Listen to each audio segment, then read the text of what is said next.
되겠죠. 근데 신년 인사를 하는데 제가 2000년부터 계속해서 밀고 있는 신년 인사 해보겠습니다. 아시죠? 네, 새해 복이 있는 사람 되세요. 예, 복 많이 받으세요는 뭔가 소유지향적인 인사라면, 복이 있는 사람 되세요는 존재지향적 신년 인사라고 할 수 있겠습니다.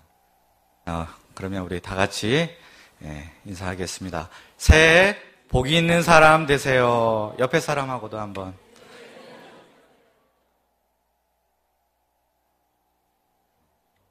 복이 있는 사람이 어떤 사람인지 궁금하시면 시편 1편을 읽어보시면 되겠습니다. 들렸다 안 들렸다? 일단 시작하겠습니다. 오늘 말씀의 제목은 여호와를 위하여 홀로 건축하리라입니다. 요절 말씀은 에스라서 4장 3절입니다. 다 함께 읽어보겠습니다. 시작.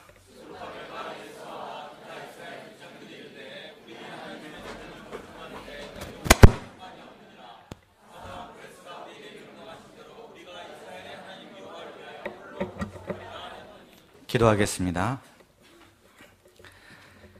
사랑이 많으신 하나님 아버지, 2017년 새해를 말씀과 함께 시작하게 하시니 감사합니다.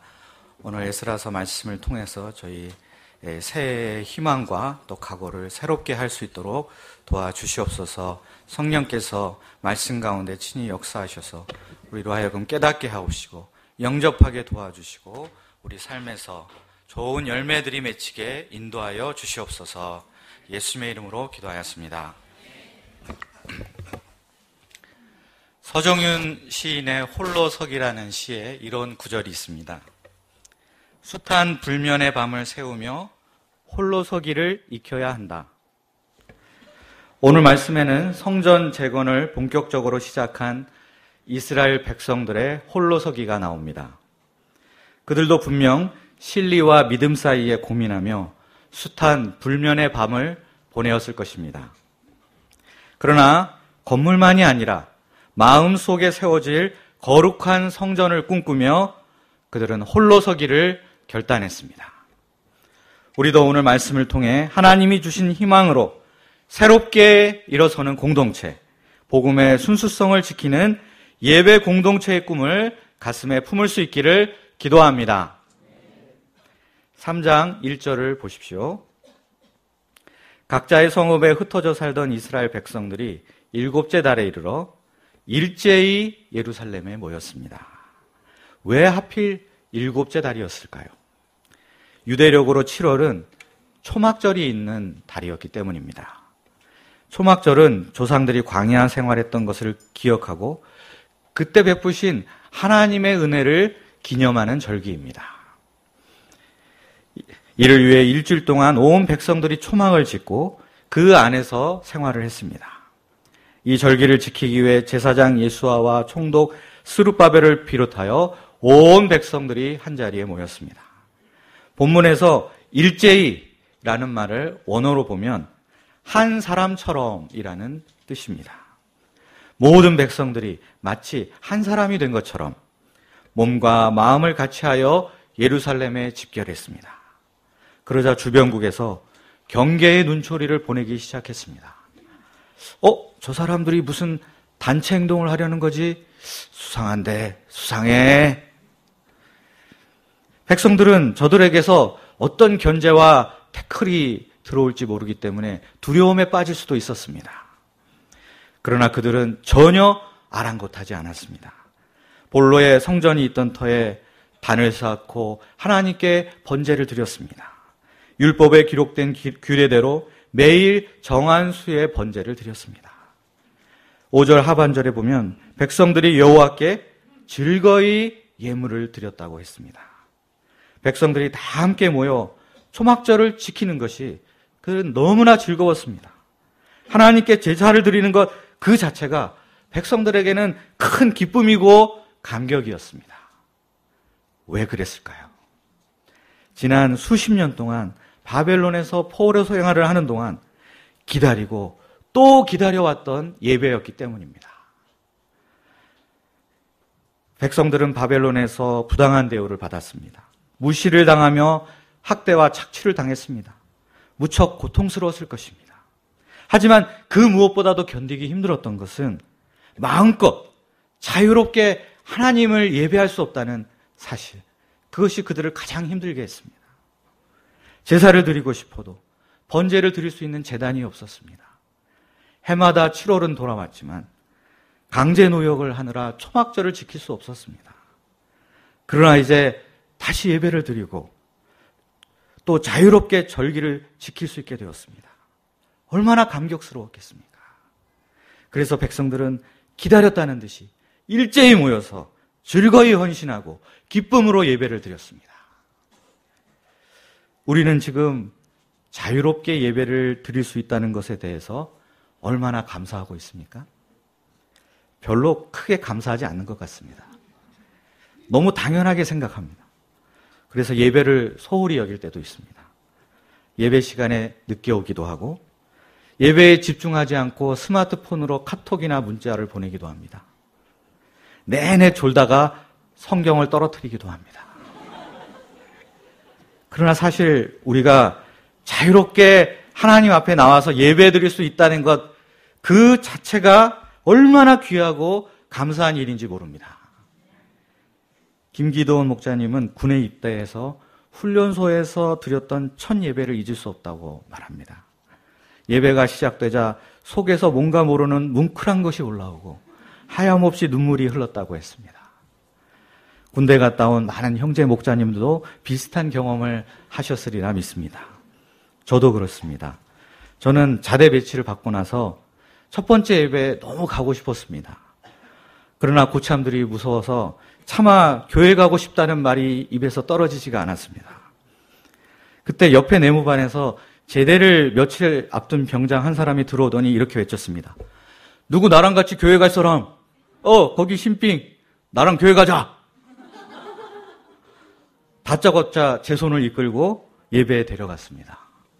저는 이 병장님의 이름도 모릅니다. 그저 속으로 제가 예배를 드릴 수 있도록 하늘에서 보내주신 천사가 틀림없다. 이때부터 저는 천사의 실존을 믿기 시작했습니다.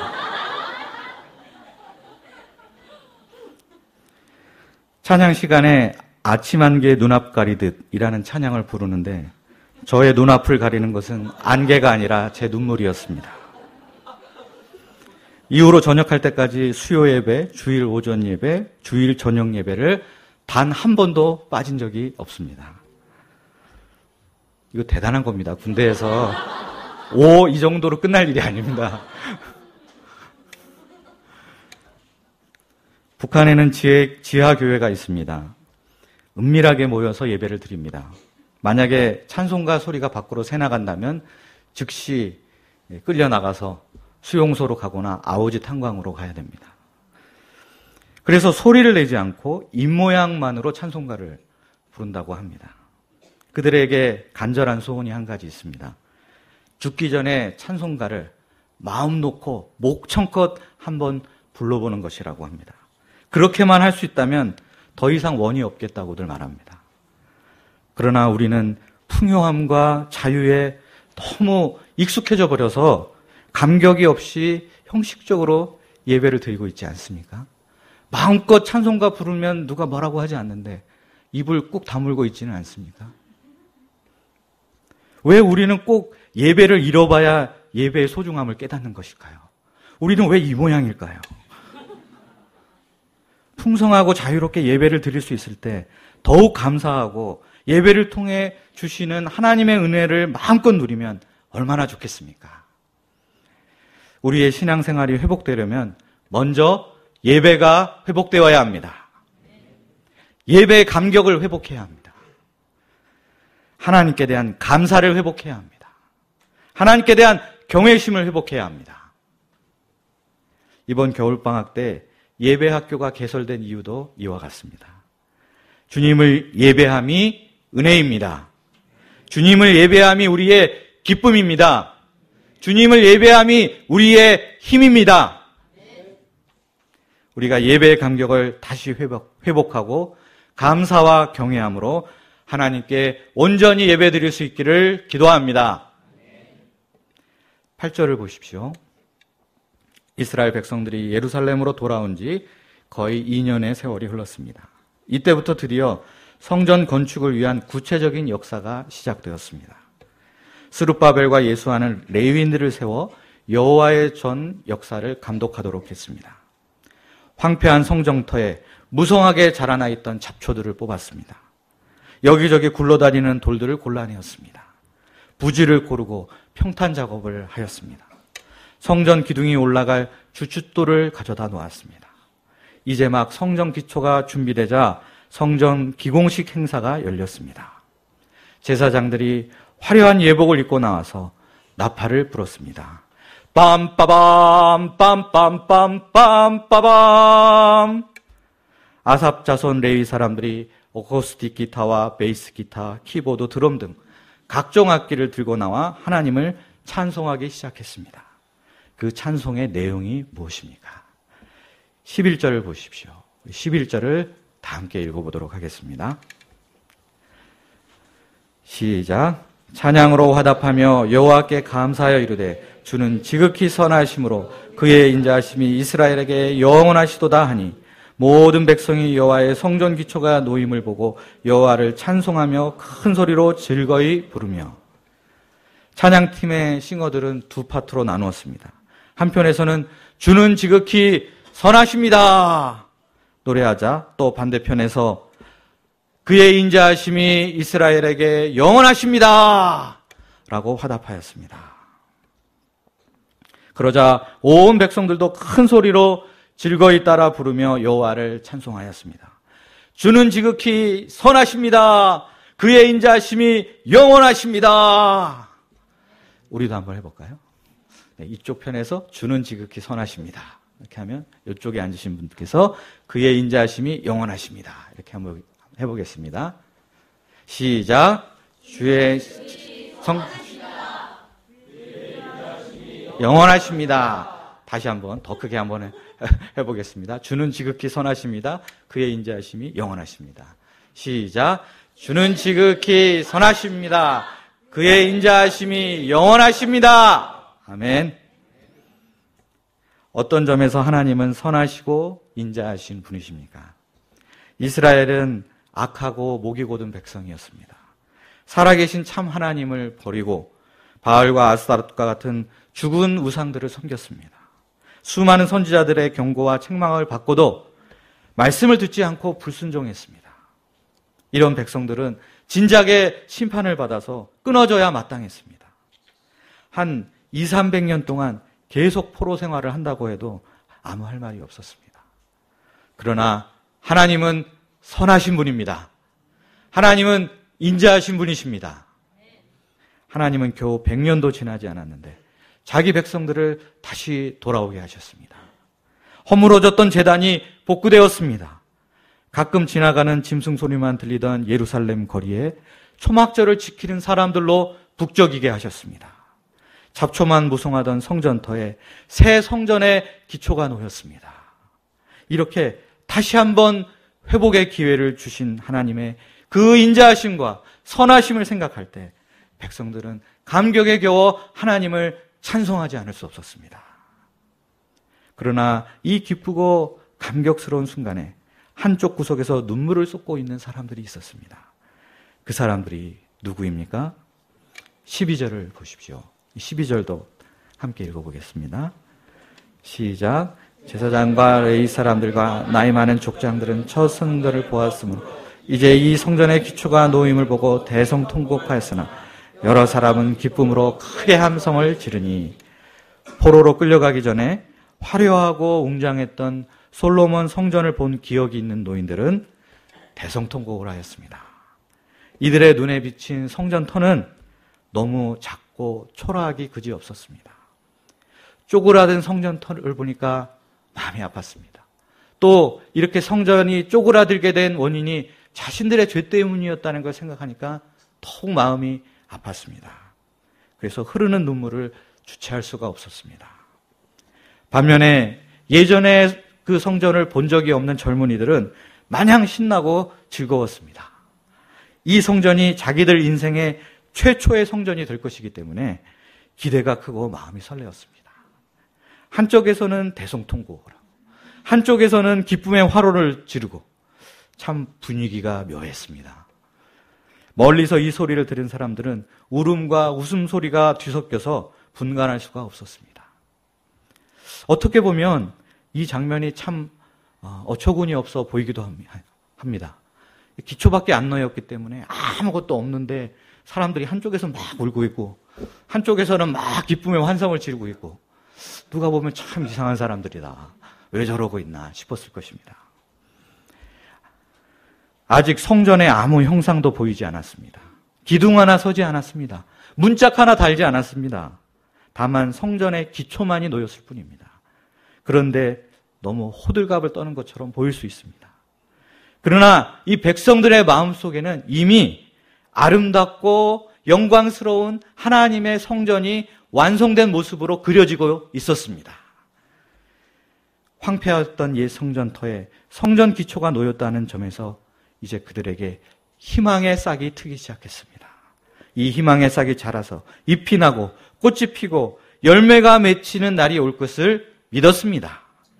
왜냐하면 하나님은 선하시고 그 인자하심이 영원하신 분이시기 때문입니다.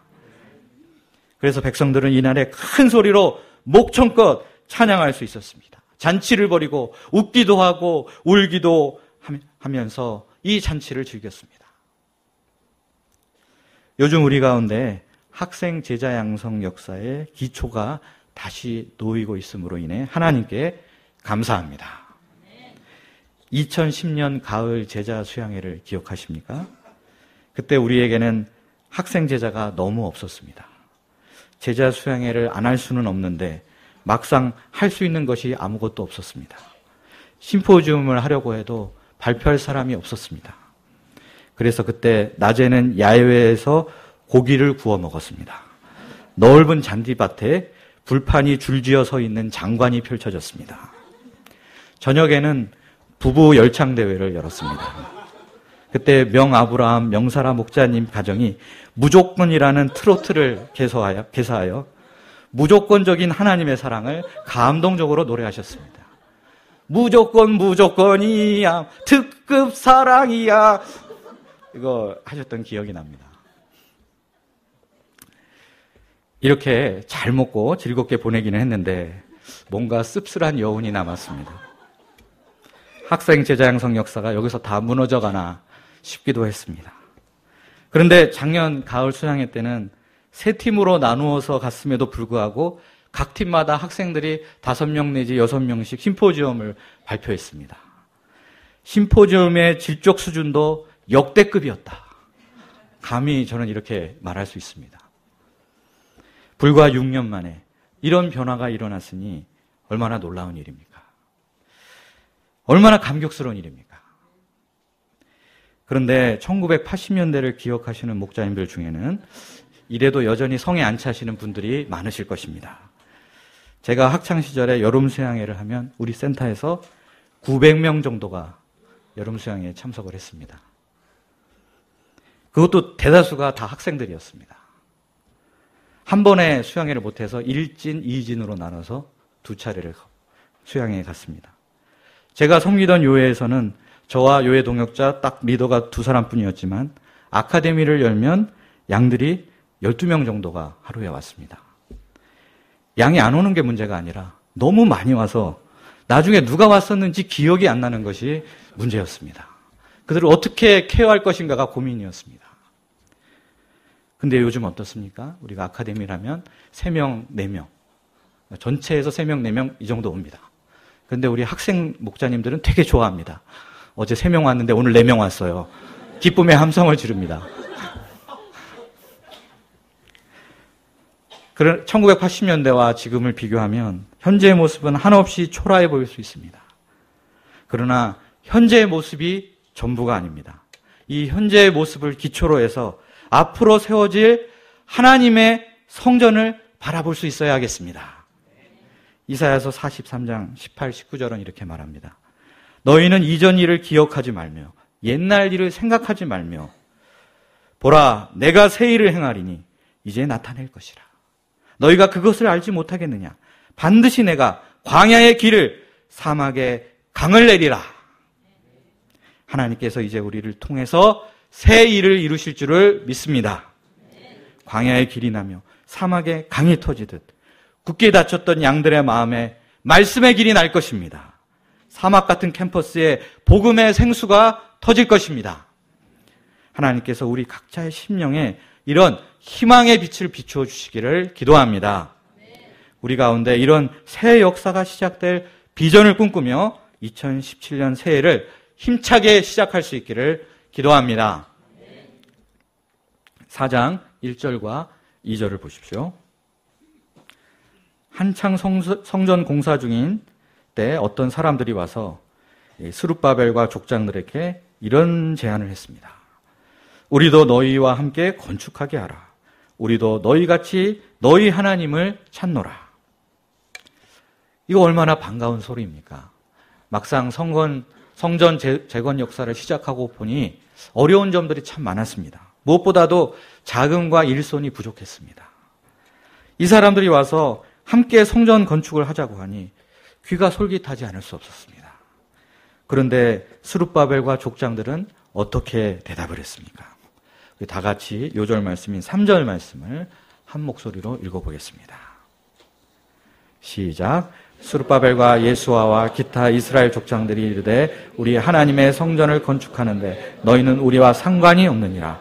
바사왕 고레스가 우리에게 명령하신 대로 우리가 이스라엘의 하나님 여호와를 위하여 홀로 건축하리라 하였더니 스룹바벨은 이들의 제안을 단칼에 거절하였습니다. 비록 자신들의 힘만으로 성전을 짓는 것이 아무리 힘들고 어렵다 할지라도 절대 당신들의 도움은 받지 않고 자립적으로 짓겠다고 말했습니다. 왜 스룹바벨과 장로들이 이렇게 딱 잘라 거절했을까요? 그 이유를 알려면 도대체 이 사람들이 어떤 사람들이었는가를 알아야 합니다. 1절에 유다와 베냐민의 대적이라고 표현된 그들은 구체적으로 사마리아 사람들이었습니다. 사마리아는 아수르에 의해 멸망당했던 북이스라엘 왕국의 수도가 있던 곳입니다. 아수르 왕 에살핫돈은 사마리아 사람들의 일부를 자기네 나라로 끌고 가고 또 아수르 제국의 여러 민족들을 강제로 이 사마리아 땅으로 이주시켰습니다. 그 결과 이스라엘 민족과 이방 민족 사이에 혼혈이 생겼습니다. 그런데 섞인 것이 피만이 아니었습니다. 종교도 서로 뒤섞여서 혼합 종교가 되었습니다. 사마리아에는 물론 여호와의 제단이 있었습니다. 근데 뿐만 아니라 각 나라에서 들어온 우상들도 한 자리를 다 차지하고 있었습니다.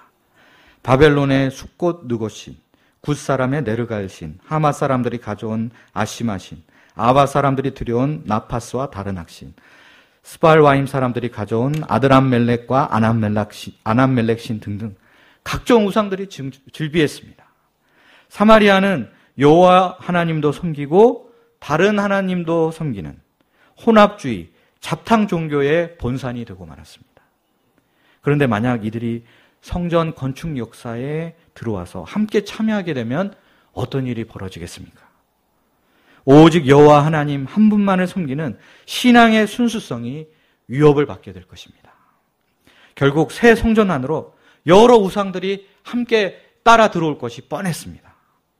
포로 기간 중에 이스라엘 백성들은 날마다 우리가 왜 망했을까? 멸망의 원인에 대해 고민했습니다.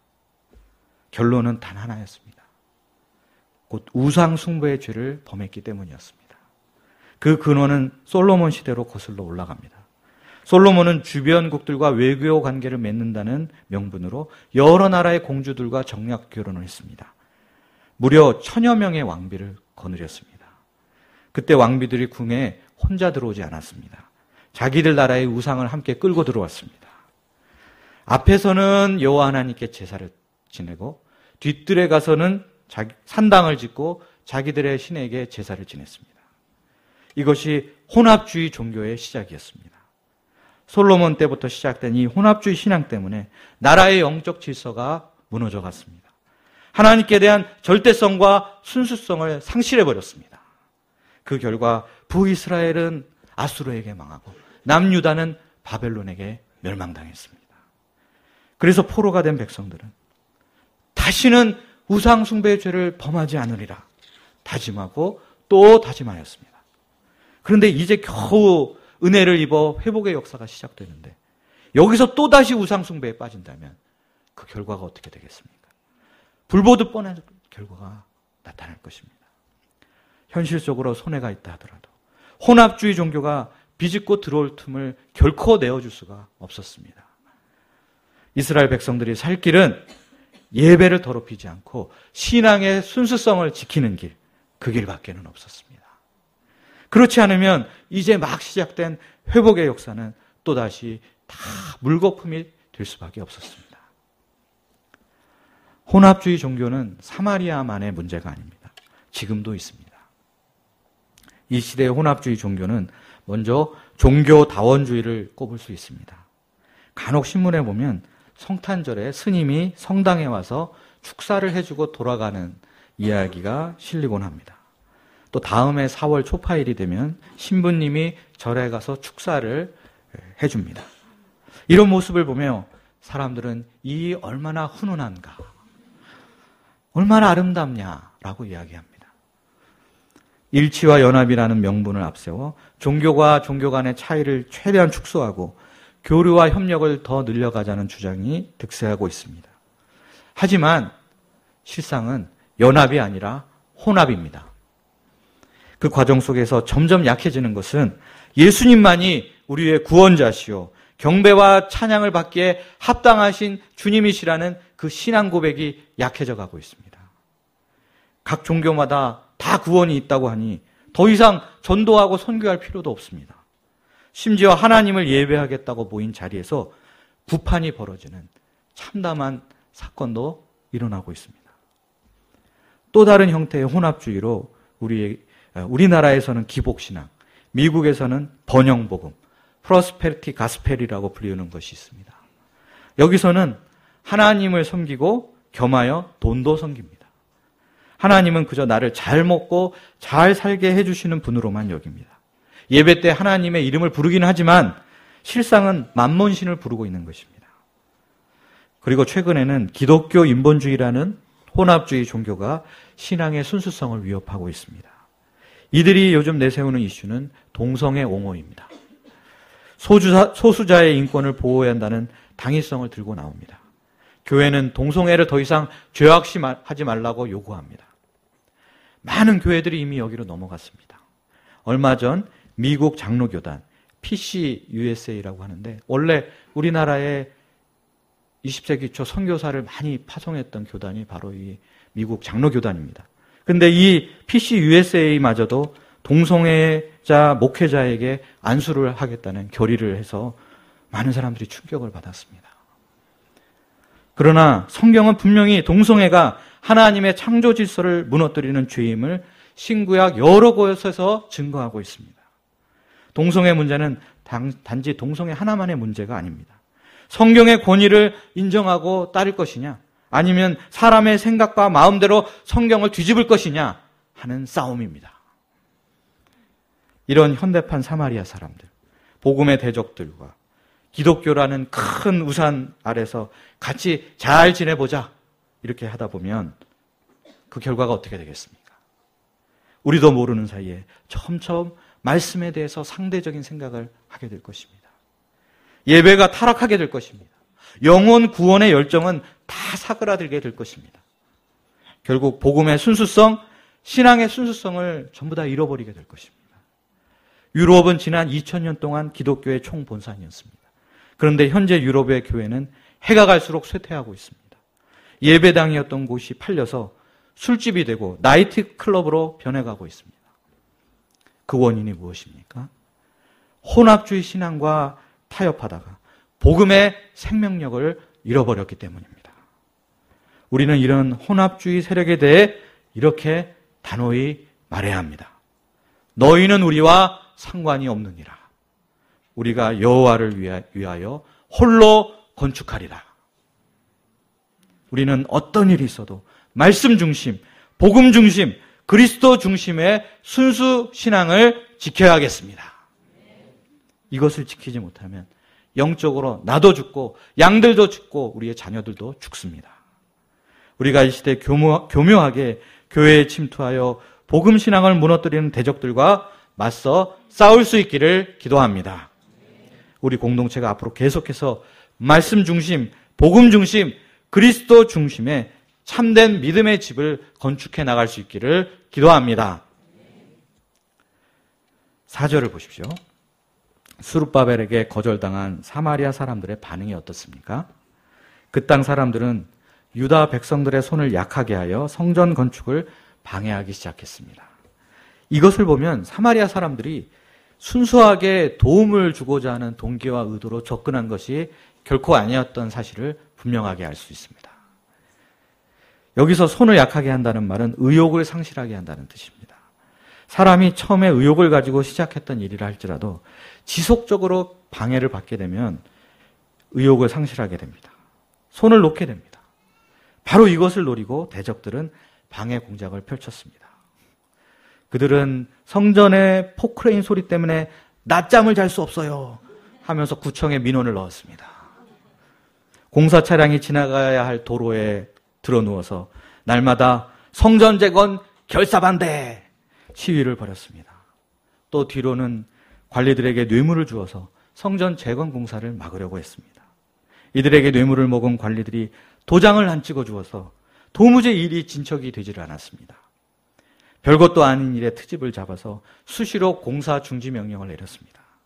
그 결과 고레스 왕의 시대부터 다리오가 즉위할 때까지 무려 16년 동안이나 성전 재건 공사가 중단되었습니다. 사마리아인들은 성전 재건 공사만 방해한 것이 아닙니다. 후에 아하수에로와 아닥사스다가 바사 제국을 통치하던 시기에는 예루살렘의 성벽 재건 공사도 방해하였습니다. 그 내용이 본문 6절부터 23절까지 잘 기록되어 있습니다. 대적들은 왕에게 음해성 편지를 보냈습니다. 세금을 내지 않고 반란을 일으킬 목적으로 예루살렘 성을 재건하고 있다는 정말 말도 안 되는 거짓말을 늘어놓았습니다. 그러나 세금과 반란이란 단어에 민감한 왕은 그들의 말을 받아들여 공사를 중단하도록 명령을 내렸습니다. 우리도 복음의 순수성을 지키고자 하면 반드시 대적이 일어납니다. 적당히 타협하면서 신앙생활 하려고 하면 적이 없습니다. 그런데 믿는 자로서의 정체성을 지키고자 하면은 나를 미워하는 사람, 나를 뒤에서 음해하려는 사람들이 꼭 나타납니다. 결단을 하면 연단이 따라옵니다. 성령의 역사가 있는 곳에 뒤이어 사단의 역사가 따릅니다. 이때 우리는 희망찬 새 출발을 하려고 했는데 왜 나한테 이런 일이 생기지? 하면서 낙심하고 주저앉기 쉽습니다. 그러나 정체성은 오히려 주변과의 부대낌을 통해서 더욱 분명해지고 단단해지는 법입니다. 사자성어 중에 송백지질이라는 말이 있습니다. 소나무와 잣나무는 서리를 맞고 더욱 무성해진다 하는 뜻입니다. 우리가 복음의 순수성을 지키고 하나님의 백성의 정체성을 분명히 하면 할수록 역경이 따를 수밖에 없습니다.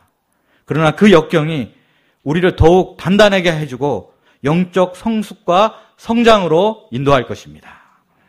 결국에는 우리 삶에 풍성한 복음의 열매, 믿음의 열매들이 맺히게 할 것입니다. 2017년 우리는 신년 말씀과 함께 희망찬 새해를 열었습니다. 목자학교, 예배학교, 양식훈련, 성경다독, 어린이 찬양예배 등등의 기초가 놓이고 있습니다.